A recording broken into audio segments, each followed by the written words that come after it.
Pope Francis making his way for the last time to St. Peter's Basilica this morning, his simple wooden coffin open and escorted by the papal Swiss Guard.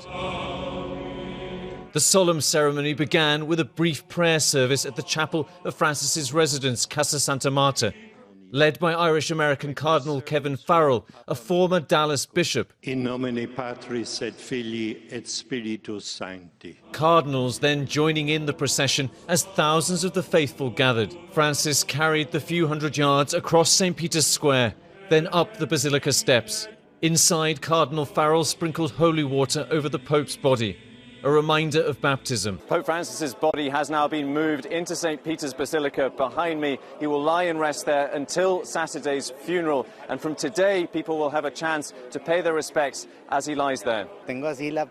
One man from Mexico said walking inside gave him goosebumps. Alex Learns was visiting from Atlanta. It's such a surreal place, and it's very holy, and seeing the body and just remembering everything that he stood for is very important. I think a beautiful thing about Francis's legacy is that his last public speech is that he called for peace. He constantly spoke for peace. I think he famously said, I think in war everyone loses.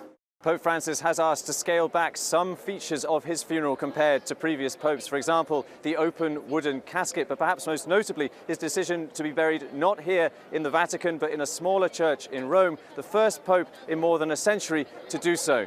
Patrick Reevell, ABC News, Vatican City.